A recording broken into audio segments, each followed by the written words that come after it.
আসসালামু আলাইকুম রহমতুল্লাহি ওবরকাতু। সার্বিয়া সম্পর্কে আপনাদের ইন্টারেস্টের আসলে শেষ নাই। সার্বিয়ার কিছু আপডেট দিব আজকে।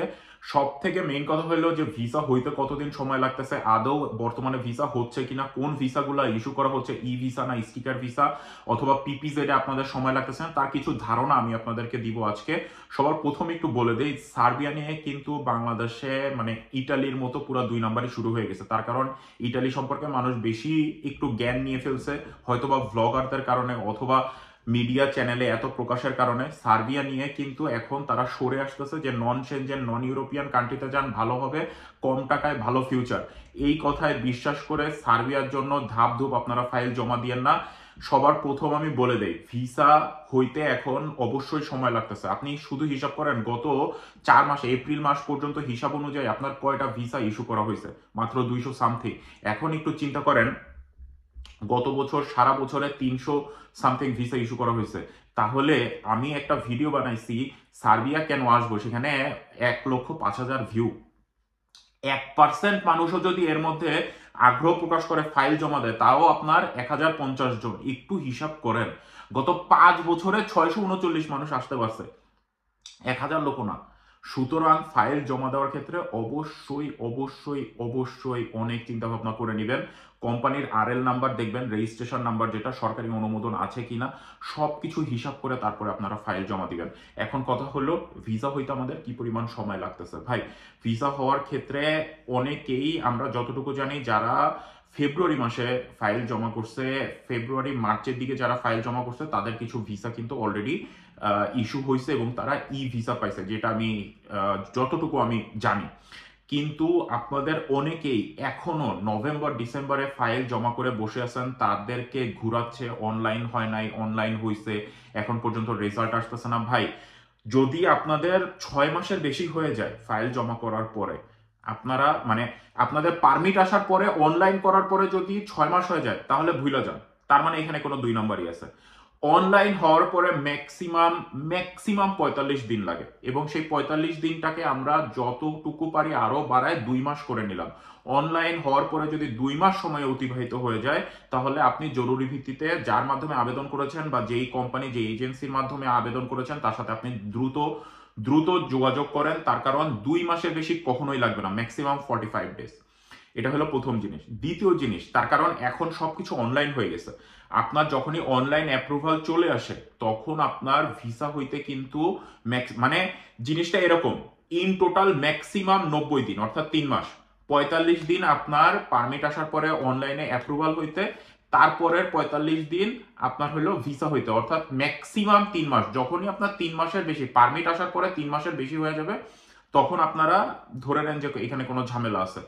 পারমিট আসতে কত সময় লাগে, এটা হইলো এখন মেইন বিষয়। আমরা যতটা শুনছিলাম যে আপনার মানে পিপিজেড আইডেন্টিফিকেশন, এটার জন্য একটা প্রায় 10 পেজের একটা পিডিএফ আসতেছে এখন। এই পিপিজেড আইডেন্টিফিকেশন হওয়ার পরে ভিসা হইতে কিন্তু আপনার বেশি সময় লাগবে না। ইভেন 2 সপ্তাহ থেকে 3 সপ্তাহের মধ্যে, অর্থাৎ 21 দিনের মধ্যে আপনার ভিসা হয়ে যাওয়ার চান্স আছে, যদি আপনি সুন্দরভাবে পিপিজেড আইডেন্টিফিকেশন সহ এখন যেভাবে সার্বিয়ার এম্বাসি বরাবর দিল্লিতে আবেদন করতে হয়। তার কারণ আপনার কিন্তু যাওয়া লাগতেছে না, আপনার উইথিন ম্যাক্সিমাম 1 মাসের মধ্যে ভিসা হয়ে যাওয়ার কথা। সেইখানে আমি আপনাদেরকে বলতেছি 45 দিন, সব থেকে বেশি হইলে 2 মাস, এর বেশি কখনোই লাগবে না ভিসা হওয়ার ক্ষেত্রে। আর ওই যে যেটা বললাম পারমিট আসতে কতদিন সময়, এইখানে দুইটা বিষয় বিবেচিত। একটা হইলো যে আপনি স্কিল্ড নাকি আপনি স্কিল্ড না, অর্থাৎ আপনার কাজের যদি কোনো দক্ষতা থাকে, আপনি যদি মধ্যপ্রাচ্য বা মালয়েশিয়া, সিঙ্গাপুর বা বিশ্বের অন্য কোনো দেশে আপনি 4-5 বছর কাজ করে আসছেন, আপনি কনস্ট্রাকশনের আন্ডারে যতগুলো কাজ আছে তার কিছু কাজ আপনি পারেন, অথবা ইভেন রেস্টুরেন্টের কোনো কাজ আপনি পারেন, অথবা আপনি ওয়্যার হাউসের কোনো কাজ পারেন, সার্টিফিকেট সহ সেখানকার ভিডিও বা কাজের দক্ষতা আপনি প্রমাণ করতে পারেন, এরকম কোনো বিষয় নিয়ে যখনই আপনি আবেদন করবেন, আপনার পারমিটটা আসতে কিন্তু কম সময় লাগে। কার থেকে?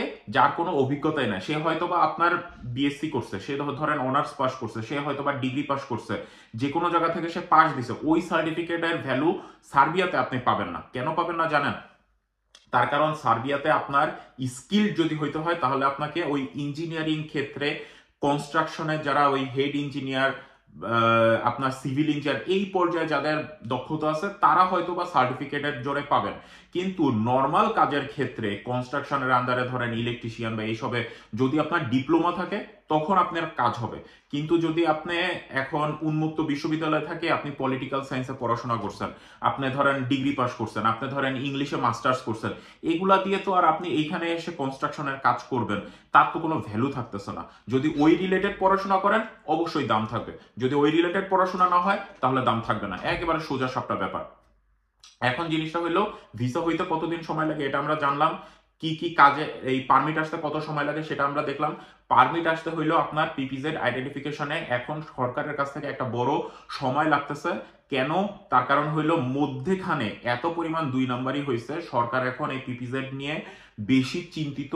তারা অথেন্টিক, অর্থাৎ যেই কোম্পানির 10 জন লাগবে সেই কোম্পানির জন্য 10টা পারমিট ইস্যুর জন্য পিপিজেড তারা দিয়ে দিচ্ছে, অথবা যেই কোম্পানির 5টা লাগবে তার জন্য 5টা, এইরকম না। আগে গড় পর্তায় আপনারা ওইখান থেকে আবেদন করতেন, এইখান থেকে আপনার লোক লাগবে 20 জন, তারা আবেদন করতো 50 জনের 100 জনের, এরকম। আর এখন না, তার কারণ এখানে 2-3টা ভেরিফাই হচ্ছে, 2-3টা অর্গানাইজেশন ভিতরে ঢুকাই দিচ্ছে যারা এটা ভেরিফাই করবে যে আসলে এই কোম্পানির এতগুলা লোক লাগবে কি না।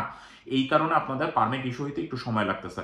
ওই একই কথা, ম্যাক্সিমাম আপনাদের 6 মাস সময় লাগতে পারে। যদি আপনাদের কোনো কাজের দক্ষতা না থাকে এটা 8 মাসও যেতে পারে।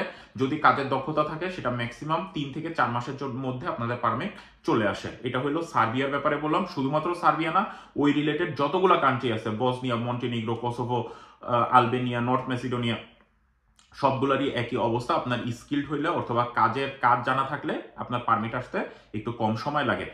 আর এর পরের সর্বশেষ যেই বিষয়টা আমি আপনাদেরকে একটু সাবধান করতে চাই, আবারও সবার প্রথমে ভিডিও শুরুতে যেই কথা বলেছিলাম যে ভাই, যখনই ফাইলটা একটু জমা দিতে যাবেন একটু হিসাব করে জমা দেন, এবং টাকা পয়সার লেনদেন। আপনি যখনই সার্বিয়ার এম্বাসি থেকে আপনার ভিসা ইস্যু হয়ে আসবে, আপনি চেষ্টা করবেন আপনার নিজের ইমেল আইডি থেকে আপনি অ্যাপয়েন্টমেন্ট নেওয়ার জন্য। তার কারণ আপনি আপনার ওই পিপিজেড আইডেন্টিফিকেশনটা যখনই আপনি ইনপুট দিবেন, আপনার অ্যাপয়েন্টমেন্ট দিবে, তখনই আপনি বুঝে যাবেন যে হ্যাঁ আমার পারমিটটা অরিজিনাল। যদি আপনি কোনো মধ্যস্থতাকারী, কোনো এজেন্সির মাধ্যমে কাজ করাইতে যান এবং তাদের সাথে কোনো কন্ট্যাক্ট আপনি না রাখেন, অর্থাৎ আপনি সবকিছু এজেন্সির উপরে ছাইড়া দিলেন, এজেন্সি আপনাকে মাসের পর মাস, মাসের পর মাস, দিনের পর দিন শুধু এইভাবে ঘুরাবে যে ওইখানে অমুক এই হয়েছে, ওইখানে অনলাইনে সমস্যা, এদের এই কাজ, এদের এই সমস্যা। না, এরকম কিছুই না। তারা শুধু আপনাকে ঘুরাচ্ছে। আপনি হিসাবটা একটু বুঝেন। আমি তো প্রথমেই বলে দিলাম, যদি 1%ও ধরেন, 1000 লোকও গত 5 বছরে আসতে পারে নাই। আর আজকে চিন্তা করেন, আমার এই ভিডিও আজকে যখন আমি দিব, আজ থেকে 1 সপ্তাহ পরে আসেন, মিনিমাম কম করে হলেও আল্লাহর রহমতে 10,000 ভিউ হয়ে যাবে। এখন আপনি চিন্তা করেন এই সার্বিয়ার জন্য কি পরিমাণ ইন্টারেস্টেড পাবলিক এখন বাংলাদেশে ঘুরতেছে। তাই বলে কি সার্বিয়ার ভিসা আগামীতে হবে না, বা সার্বিয়াতে লোক আসতে পারবে না, নাকি কম আসবে? এই প্রশ্নের উত্তর যদি জানতে চান তাহলে আমি নেক্সট ভিডিওতে আরো ডিটেইলস ভাবে বানাবো। কিন্তু আপনাদের শুধু একটা আইডিয়া দিয়ে দেই, সামনে সামার, এই 2 মাসের মধ্যে ইনশাল্লাহ ভালো পারমিট ইস্যু হবে, মানে সার্বিয়া থেকে ভালো পারমিট ইস্যু হবে। এবং বড় বড় শহরগুলোতে, এইটাও আপনারা হিসাব করবেন, বড় শহরে যখনই আবেদন করা হয়, আপনি যদি বেলগ্রাদ হিসাব করেন, ভাই বেলগ্রাদ হইলো আপনার সার্বিয়ার রাজধানী। বেলগ্রাদের মতো ওই শহর আমার মনে হয় হোল জার্মানিতে এরকম একটা শহর নাই। মানে কি আর কেমনে আর বুঝাবো বেলগ্রাদ কিরকম। যাই হোক, সেগুলো নিয়ে অন্য ভিডিওতে আলোচনা করা হবে। আপনারা একটু সাবধানে, আপনারা যেদিকে যা করবেন, ইউরোপের অবস্থা এখন সব দিকেই থমথমে, আপনারা একটু ভেবে চিনতে বুঝে তারপরে আপনাদের পাটা একটু বাড়ান। তো সামনে ঈদ, দোয়া করবেন আমার জন্য, আপনারাও নিজেদের জন্য দোয়া করবেন। আর বেশি বেশি নামাজ পড়ার চেষ্টা করবেন। নামাজ ভাই, আল্লাহর সাথে যদি আপনার কন্টাক্ট না থাকে, তাহলে জিন্দেগিতেও আপনি কোনো কিছু করে আপনি পাবেন না। মানে এই দুনিয়া তো আর সেই দুনিয়া না ভাই। আল্লাহর কাছে দোয়া করেন, আল্লাহ চাইলে সবার মনের আশা তিনি পূরণ করে দিবেন। ভালো থাকবেন সবাই, আল্লাহ হাফেজ, আসসালামু আলাইকুম।